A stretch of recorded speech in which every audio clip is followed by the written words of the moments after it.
Assalamualaikum warahmatullahi wabarakatuh. Nama saya Kartini dari Politeknik Negeri Banjarmasin.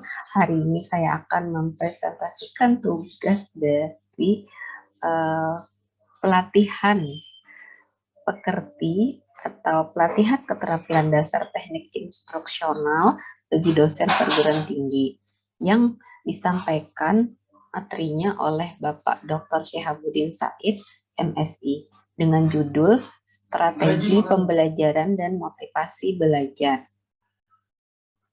Baiklah, saya akan sampaikan materinya yaitu sebagai berikut.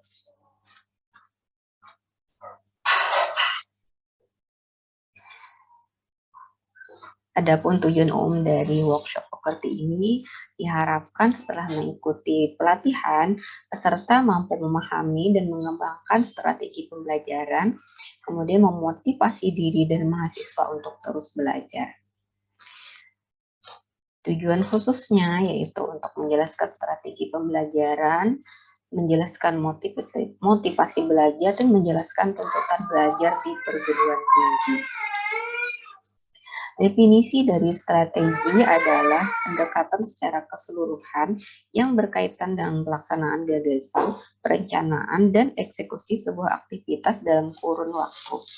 Pembelajaran merupakan proses interaksi antara mahasiswa dengan dosen, antara peserta didik dengan pendidik, dan sumber belajar pada suatu lingkungan belajar.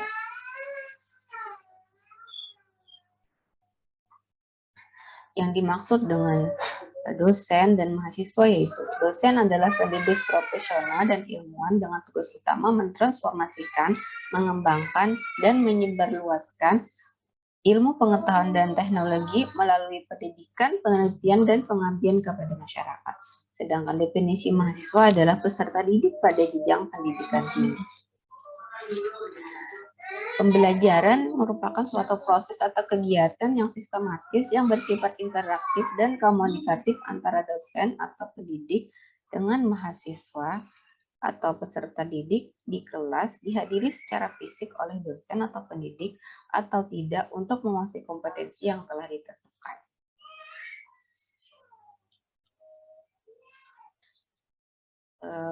Definisi pembelajaran yang lain yaitu menurut Dinati dan Mugiono, pembelajaran adalah suatu kegiatan dosen secara terprogram dalam desain instruksional untuk membuat mahasiswa belajar secara aktif yang menekankan pada penyediaan sumber belajar. Adapun yang dimaksud dengan strategi pembelajaran, menurut Suparman, strategi pembelajaran itu merupakan gabungan dari beberapa rangkaian kegiatan, cara mengorganisasikan materi pelajaran mahasiswa, peserta didik, bahan, peralatan, dan waktu yang digunakan untuk proses pembelajaran dalam mencapai tujuan kegiatan pembelajaran yang telah ditentukan. Bagaimana pentingnya strategi pembelajaran? Yang pertama, memberikan rumusan acuan kegiatan pembelajaran. Yang kedua, mencapai tujuan pembelajaran, menarik minat belajar peserta didik. Dan yang terakhir, memotivasi, mendorong, menggerakkan, membimbing, dan mengarahkan peserta didik. Ada beberapa macam strategi pembelajaran. Yang pertama, strategi pembelajaran inquiry. Merupakan rangkaian kegiatan pembelajaran yang menekankan pada proses berpikir secara kritis dan analitis untuk mencari dan menemukan sendiri jawabannya dari suatu masalah yang ditanyakan. Yang kedua, strategi pembelajaran ekspositoris, yaitu strategi yang menekankan pada proses pemberian pengetahuan atau materi yang diberikan secara lisan oleh dosen kepada mahasiswa yang ingin membantu mahasiswa agar menguasai materi pelajaran secara optimal dan efektif. Yang ketiga, strategi pembelajaran berbasis masalah. Strategi ini memadukan beberapa kegiatan pelajaran yang menonjolkan pada proses pemecahan masalah ilmiah. Selanjutnya, strategi pembelajaran kooperatif. Strategi ini termasuk dalam rangkaian kegiatan pelajaran yang dilakukan oleh mahasiswa dalam kelompok tertentu untuk mencapai rumusan tujuan pembelajaran. Sistem penilaian dilakukan terhadap kelompok dengan memberikan reward jika kelompok tersebut menunjukkan prestasi yang dipersyaratkan. Yang kelima, strategi pembelajaran meningkatkan keterampilan berpikir. Strategi ini diterapkan untuk mengutamakan kemampuan berpikir mahasiswa.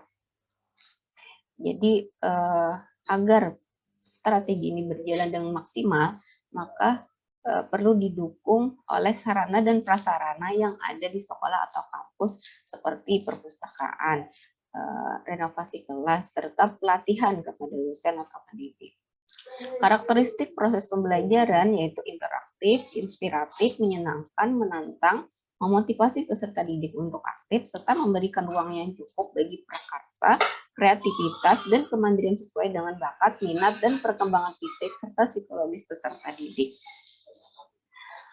Pendekatan pembelajaran adalah orientasi, arah pandang, atau cara pandang pendidik dan peserta didik terhadap pembelajaran untuk mencapai tujuan pembelajaran. Contoh, pendidik memandang bahwa dalam pembelajaran peserta didik harus kooperatif, maka muncullah pendekatan kooperatif. Model pembelajaran adalah proses belajar atau gambaran pembelajaran peserta didik dari awal sampai akhir pembelajaran yang ditandai dengan langkah-langkah spesifik. Strategi pembelajaran adalah rencana kegiatan yang disusun agar tujuan tercapai secara efektif dan efisien.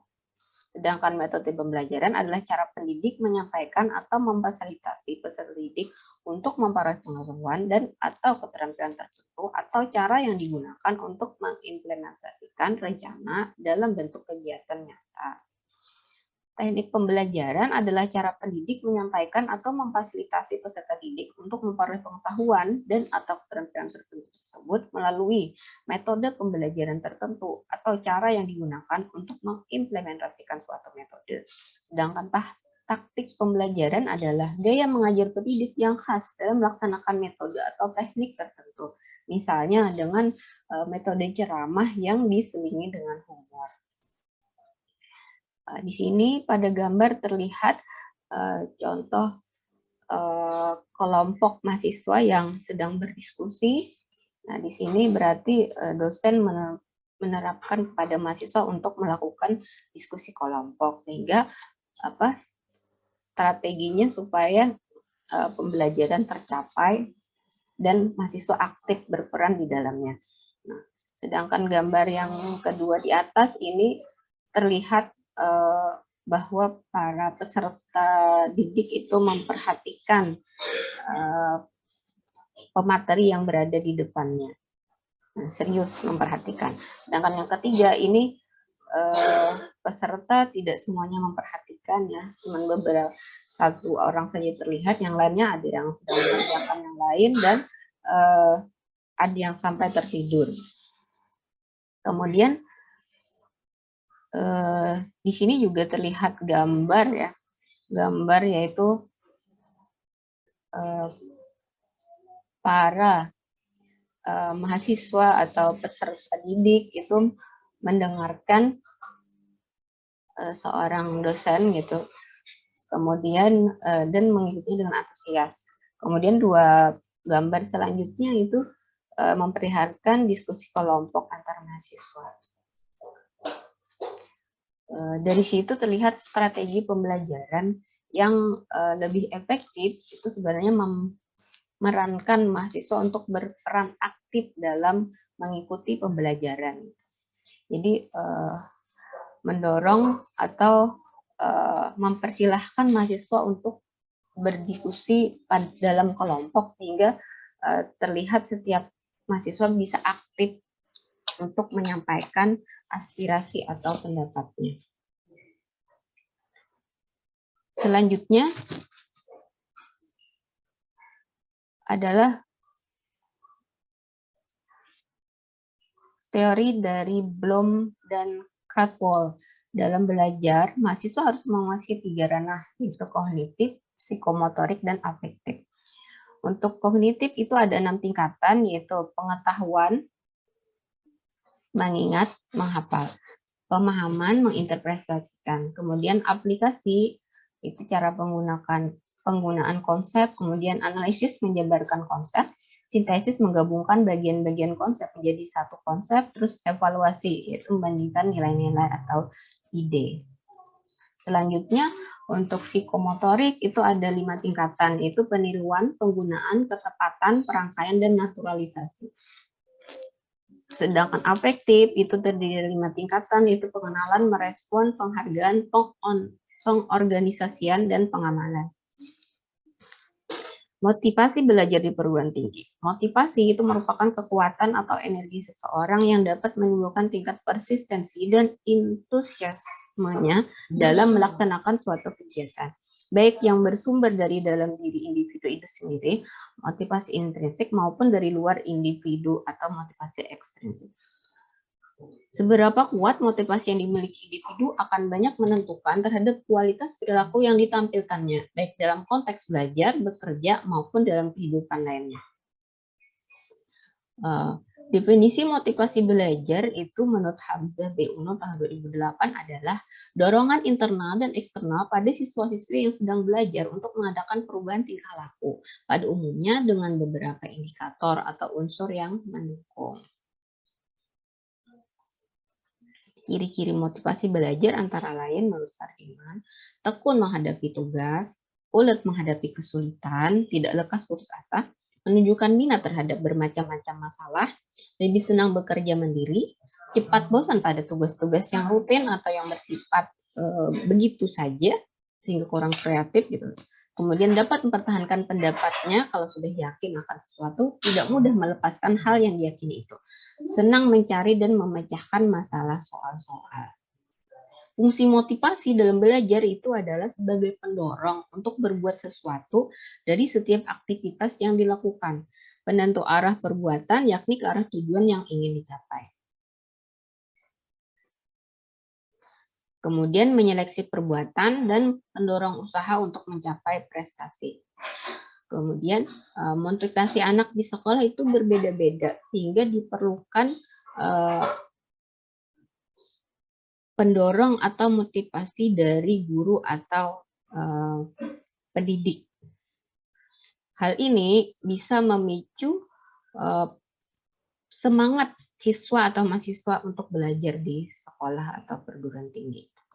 Kemudian ada beberapa cara untuk menumbuhkan motivasi belajar mahasiswa, antara lain dengan memberi nilai atau angka. Jadi berupa penilaian ya, unsur objektivitas, sehingga dengan nilai tersebut mencerminkan aspek dari kognitif, afektif, dan psikomotorik. Yang kedua itu memberi hadiah, bisa diberi reward gitu, sehingga memotivasi mahasiswa untuk belajar lebih atau mengeksplorasi dirinya lebih. Kemudian ada sistem kompetisi ya. Sistem kompetisi ini baik individu ataupun kelompok, misalnya dengan memberikan juara kelas ataupun dengan memberikan penilaian terhadap kelompok terbaik, kemudian memberikan pujian. Nah, pujian juga bisa menjadi motivasi bagi mahasiswa atau siswa agar menjadi lebih baik dan mensyukuri apa yang telah